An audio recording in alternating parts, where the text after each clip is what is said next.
أعوذ بالله من الشيطان الرجيم. بسم الله الرحمن الرحيم. لتجدن أشد الناس عداوة للذين آمنوا اليهود والذين أشركوا ولتجدن أقربهم مودة للذين آمنوا الذين قالوا إنا نصارى ذلك بأن منهم قسيسين ورهبانا وأنهم لا يستكبرون. وإذا سمعوا ما أنزل إلى الرسول ترى أعينهم تفيض من الدمع مما عرفوا من الحق يقولون ربنا آمنا فاكتبنا مع الشاهدين. وما لنا لا نؤمن بالله وما جاءنا من الحق ونطمع أن يدخلنا ربنا مع القوم الصالحين. فأثابهم الله بما قالوا جنات تجري من تحتها الأنهار خالدين فيها وذلك جزاء المحسنين. والذين كفروا وكذبوا بآياتنا أولئك أصحاب الجحيم. يا أيها الذين آمنوا لا تحرموا طيبات ما أحل الله لكم ولا تعتدوا إن الله لا يحب المعتدين. وكلوا مما رزقكم الله حلالا طيبا واتقوا الله الذي أنتم به مؤمنون. لا يؤاخذكم الله باللغو في أيمانكم ولكن يؤاخذكم بما عقدتم الأيمان. فكفارته إطعام 10 مساكين من أوسط ما تطعمون أهليكم أو كسوتهم أو تحرير رقبة فمن لم يجد فصيام 3 أيام ذلك كفارة أيمانكم إذا حلفتم واحفظوا أيمانكم كذلك يبين الله لكم آياته لعلكم تشكرون. يا أيها الذين آمنوا إنما الخمر والميسر والأنصاب والأزلام رجس من عمل الشيطان فاجتنبوه لعلكم تفلحون. إنما يريد الشيطان أن يوقع بينكم العداوة والبغضاء في الخمر والميسر ويصدكم عن ذكر الله وعن الصلاة فهل أنتم منتهون. وأطيعوا الله وأطيعوا الرسول واحذروا فإن توليتم فاعلموا أنما على رسولنا البلاغ المبين. ليس على الذين آمنوا وعملوا الصالحات جناح فيما طعموا إذا ما اتقوا وآمنوا وعملوا الصالحات ثم اتقوا وآمنوا ثم اتقوا وأحسنوا والله يحب المحسنين.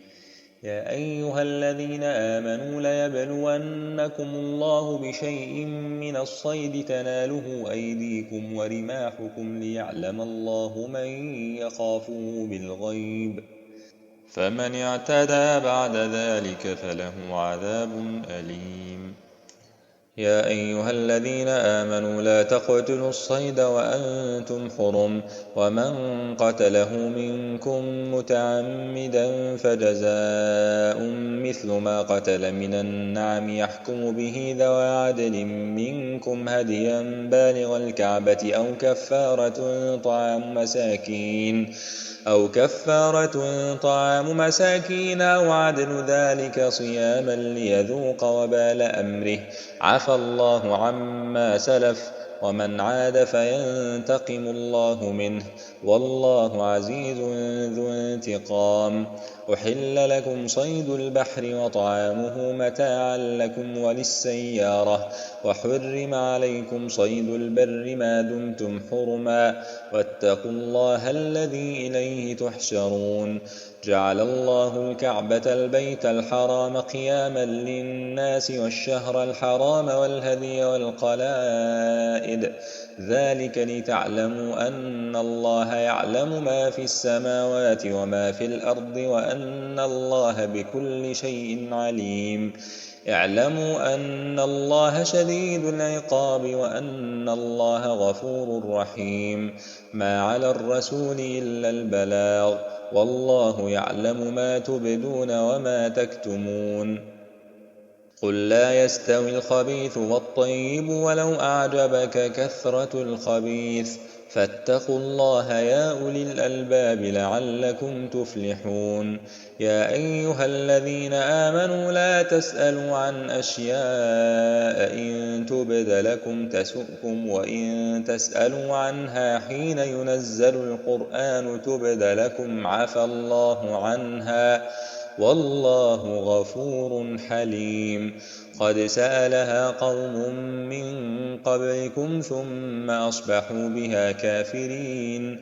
ما جعل الله من بحيرة ولا سائبة ولا وصيلة ولا حام ولكن الذين كفروا يفترون على الله الكذب وأكثرهم لا يعقلون. وإذا قيل لهم تعالوا إلى ما أنزل الله وإلى الرسول قالوا حسبنا ما وجدنا عليه آباءنا أولو كان آباؤهم لا يعلمون شيئا ولا يهتدون. يا أيها الذين آمنوا عليكم أنفسكم لا يضركم من ضل إذا اهتديتم إلى الله مرجعكم جميعا فينبئكم بما كنتم تعملون. يا أيها الذين آمنوا شهادة بينكم إذا حضر أحدكم الموت حين الوصية اثنان ذوى عدل منكم أو آخران من غيركم إن أنتم ضربتم في الأرض فأصابتكم مصيبة الموت تحبسونهما من بعد الصلاة فيقسمان بالله إن ارتبتم لا نشتري به ثمنا ولو كان ذا قربى ولا نكتم شهادة الله إنا إذا لمن الآثمين. فإن عثر على أنهما استحقا إثما فآخران يقومان مقامهما من الذين استحق عليهم الأوليان فيقسمان بالله لشهادتنا أحق من شهادتهما وما اعتدينا إنا إذا لمن الظالمين. ذلك أدنى أن يأتوا بالشهادة على وجهها أو يخافوا أن ترد أيمان بعد أيمانهم واتقوا الله واسمعوا والله لا يهدي القوم الفاسقين. يوم يجمع الله الرسل فيقول ماذا أجبتم قالوا لا علم لنا إنك أنت علام الغيوب.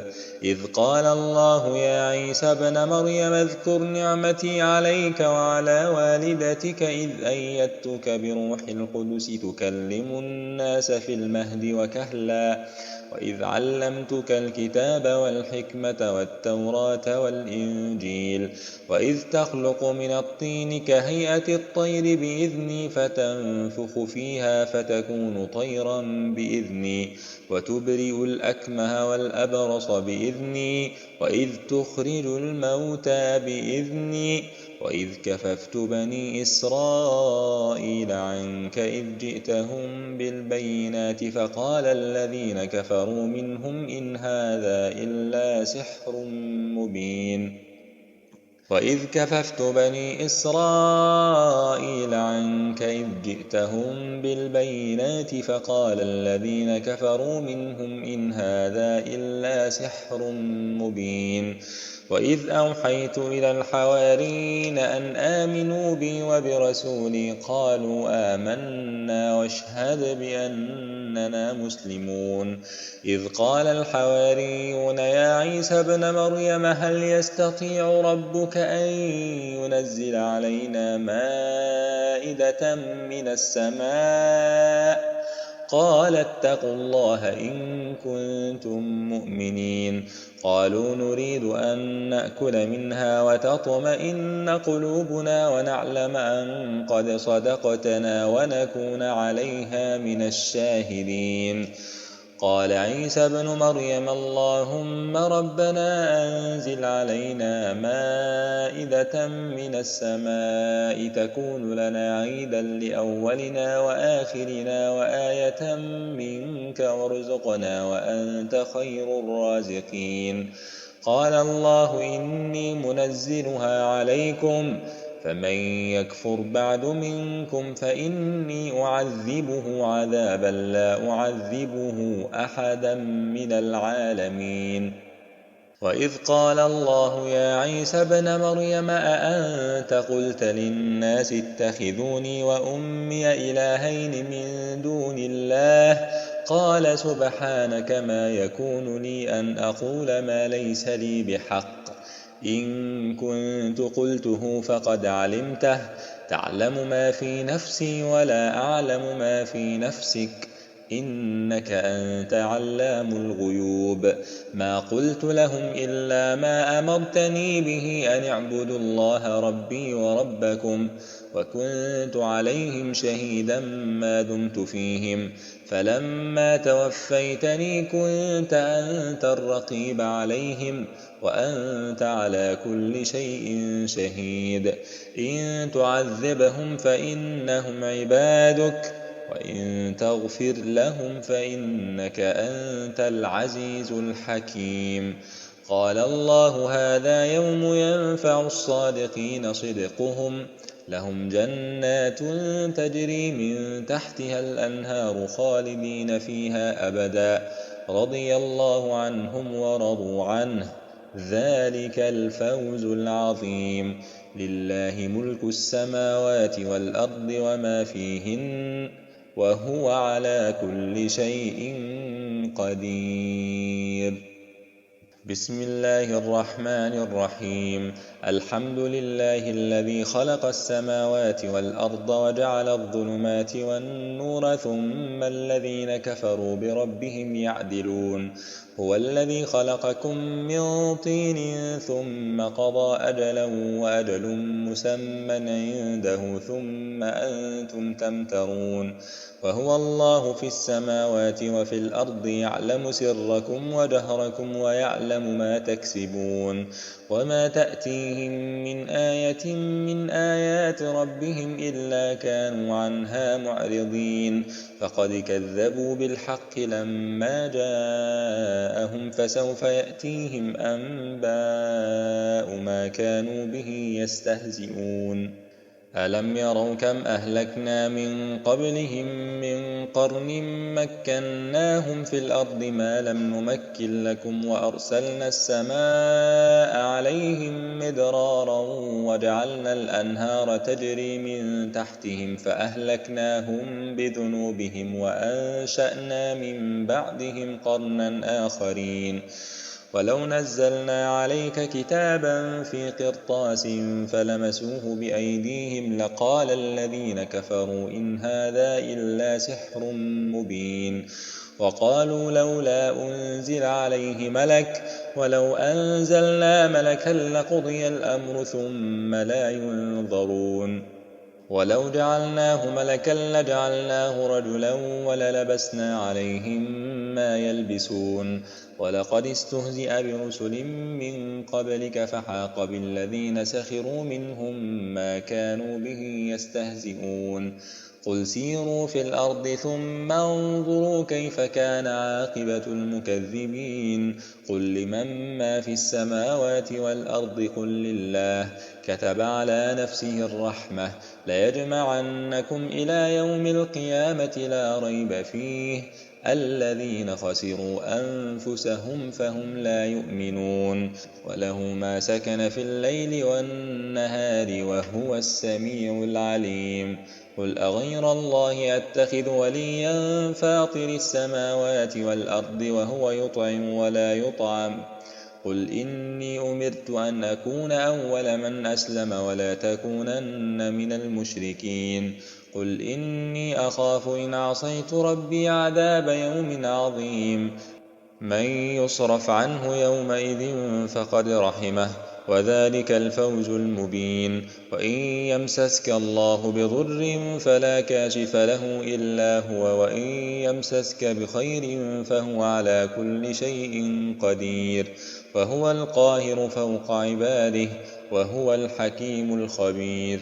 قل أي شيء أكبر شهادة قل الله شهيد بيني وبينكم وأوحي إلي هذا القرآن لأنذركم به ومن بلغ أئنكم لتشهدون أن مع الله آلهة أخرى قل لا أشهد قل إنما هو إله واحد وإنني بريء مما تشركون.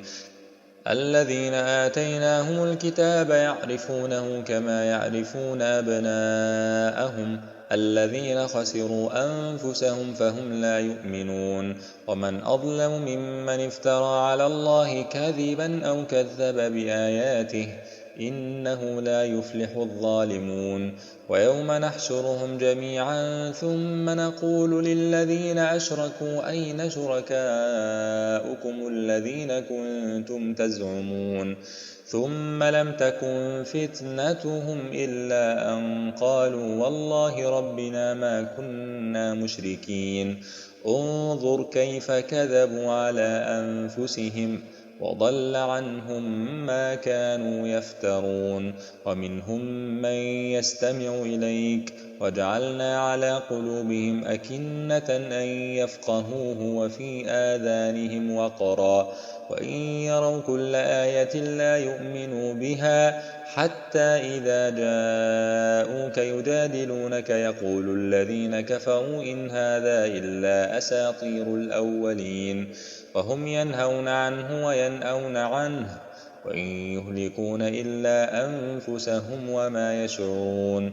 ولو ترى إذ وقفوا على النار فقالوا يا ليتنا نرد ولا نكذب بآيات ربنا ونكون من المؤمنين بل بدا لهم ما كانوا يخفون من قبل ولو ردوا لعادوا لما نهوا عنه وإنهم لكاذبون. وقالوا إن هي إلا حياتنا الدنيا وما نحن بمبعوثين.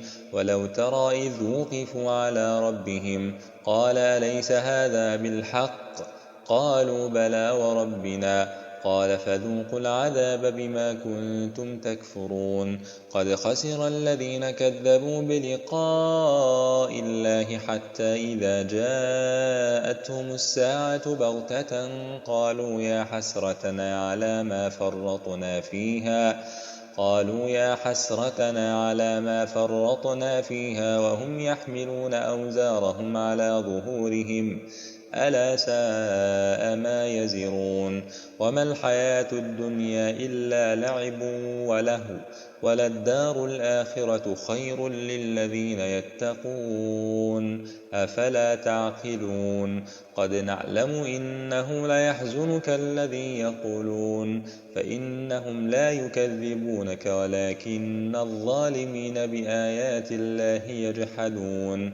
ولقد كذبت رسل من قبلك فصبروا على ما كذبوا وأوذوا حتى أتاهم نصرنا ولا مبدل لكلمات الله ولقد جاءك من نبأ المرسلين.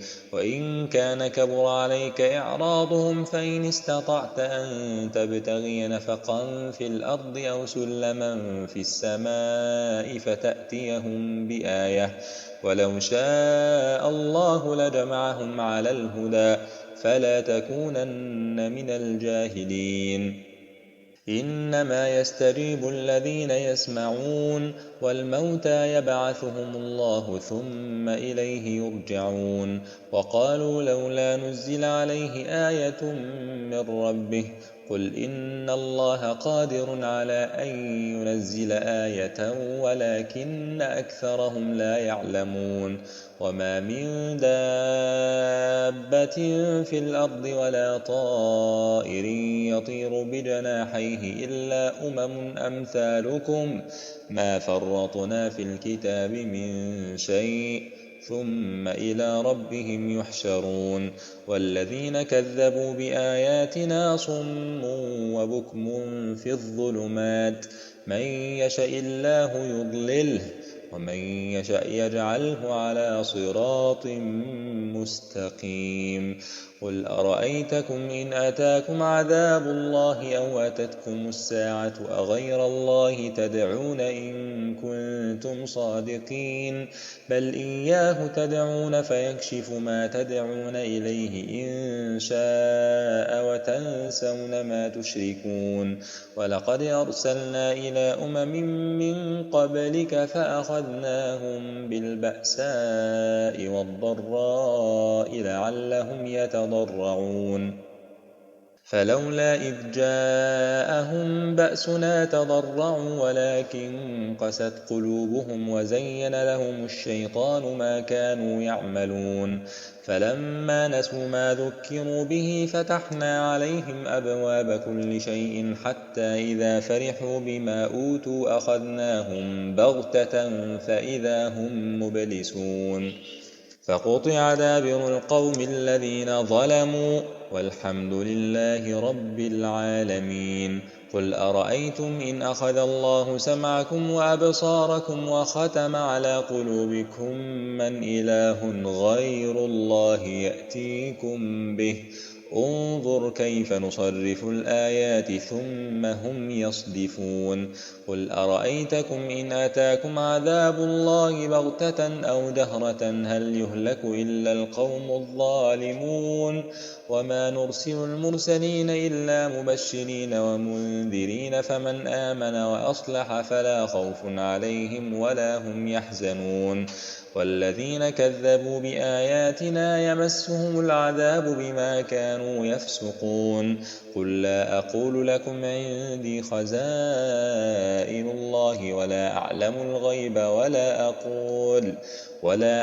الغيب ولا أقول لكم إني ملك إن أتبع إلا ما يوحى إلي قل هل يستوي الأعمى والبصير أفلا تتفكرون وأنذر به الذين يخافون أن يحشروا إلى ربهم ليس لهم من دونه ولي ولا شفيع لعلهم يتقون ولا تطرد الذين يدعون ربهم بالغداة والعشي يريدون وجهه ما عليك من حسابهم من شيء وما من حسابك عليهم من شيء فتطردهم فتكون من الظالمين وكذلك فتنا بعضهم ببعض ليقولوا أهؤلاء من الله عليهم من بيننا أليس الله بأعلم بالشاكرين وإذا جاءك الذين يؤمنون بآياتنا فقل سلام عليكم كتب ربكم على نفسه الرحمة أنه من عمل منكم سوءا بجهالة ثم تاب من بعده وأصلح فأنه غفور رحيم وكذلك نفصل الآيات ولتستبين سبيل المجرمين قل إني نهيت أن أعبد الذين تدعون من دون الله قل لا أتبع أهواءكم قد ضللت إذا وما أنا من المهتدين قل إني على بينة من ربي وكذبتم به ما عندي ما تستعجلون به إن الحكم إلا لله يقص الحق وهو خير الفاصلين قل لو أن عندي ما تستعجلون به لقضي الأمر بيني وبينكم والله أعلم بالظالمين وعنده مفاتح الغيب لا يعلمها إلا هو ويعلم ما في البر والبحر وما تسقط من ورقة إلا يعلمها ولا حبة في ظلمات الأرض ولا رطب ولا يابس إلا في كتاب مبين وهو الذي يتوفاكم بالليل ويعلم ما جرحتم بالنهار ثم يبعثكم فيه ليقضى أجل مسمى ثم إليه مرجعكم ثم ينبئكم بما كنتم تعملون وهو القاهر فوق عباده ويرسل عليكم حفظة حتى إذا جاء أحدكم الموت توفته رسلنا وهم لا يفرطون ثم ردوا إلى الله مولاهم الحق ألا له الحكم وهو أسرع الحاسبين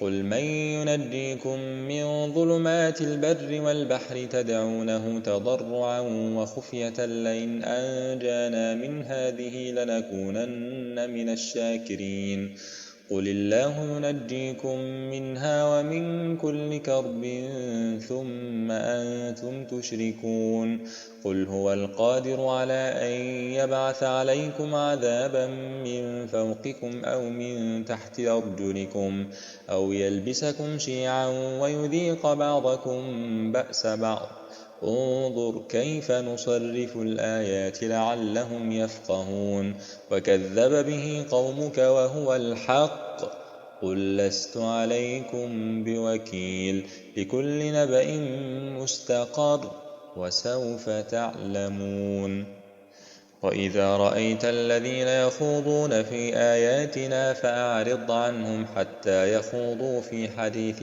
غيره وإما ينسينك الشيطان فلا تقعد بعد الذكرى مع القوم الظالمين وما على الذين يتقون من حسابهم من شيء ولكن ذكرى لعلهم يتقون وذر الذين اتخذوا دينهم لعبا ولهوا وغرتهم الحياة الدنيا وذكر به أن تبسل نفس بما كسبت ليس لها من دون الله ولي ولا شفيع وإن تعدل كل عدل لا يؤخذ منها أولئك الذين أبسلوا بما كسبوا لهم شراب من حميم وعذاب أليم بما كانوا يكفرون قل أندعو من دون الله ما لا ينفعنا ولا يضرنا ونرد على أعقابنا بعد إذ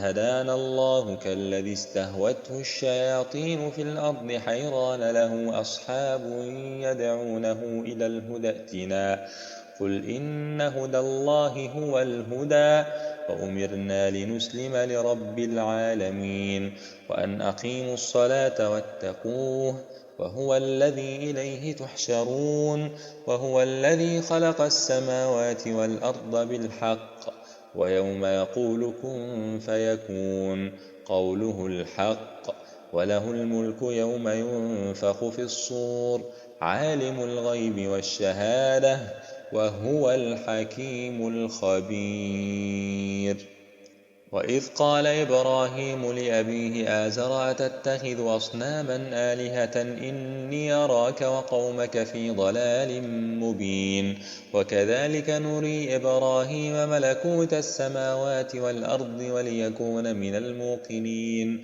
فلما جن عليه الليل رأى كوكبا قال هذا ربي فلما أفل قال لا أحب الآفلين فلما رأى القمر بازغا قال هذا ربي فلما أفل قال لئن لم يهدني ربي لأكونن من القوم الضالين فلما رأى الشمس بازغة قال هذا ربي هذا أكبر فلما أفلت قال يا قوم إني بريء مما تشركون إني وجهت وجهي للذي فطر السماوات والأرض حنيفا وما أنا من المشركين وحاجه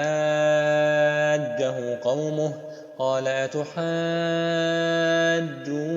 أتحاجوني في الله وقد هدان ولا أخاف ما تشركون به إلا أن يشاء ربي شيئا وسع ربي كل شيء علما أفلا تتذكرون وكيف أخاف ما أشركتم ولا تخافون أنكم أشركتم بالله ما لم ينزل به عليكم سلطانا فأي الفريقين أحق بالأمن إن كنتم تعلمون الذين آمنوا ولم يلبسوا إيمانهم بظلم أولئك لهم الأمن وهم مهتدون وتلك حجتنا آتيناها إبراهيم على قومه نرفع درجات من نشاء إن ربك حكيم عليم ووهبنا له إسحاق ويعقوب كلا هدينا ونوحا هدينا من قبل ومن ذريته داود وسليمان وأيوب ويوسف وموسى وهارون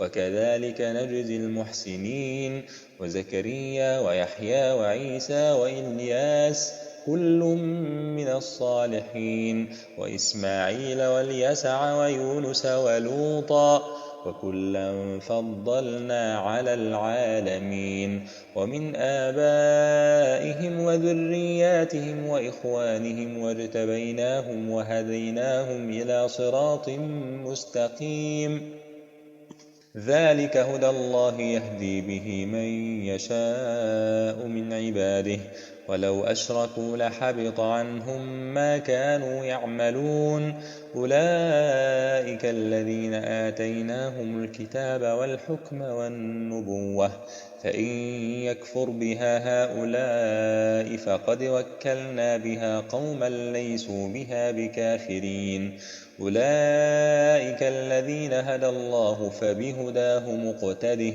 قل لا أسألكم عليه أجرا إن هو إلا ذكرى للعالمين وما قدروا الله حق قدره إذ قالوا ما أنزل الله على بشر من شيء قل من أنزل الكتاب الذي جاء به موسى نورا وهدى للناس تجعلونه قراطيس تبدونها وتخفون كثيرا وعلمتم ما لم تعلموا أنتم ولا آباؤكم قل الله ثم ذرهم في خوضهم يلعبون وهذا كتاب أنزلناه مبارك مصدق الذي بين يديه ولتنذر أم القرى ومن حولها والذين يؤمنون بالآخرة يؤمنون به وهم على صلاتهم يحافظون ومن أظلم ممن افترى على الله كذبا أو قال أوحي إلي ولم يوحى إليه شيء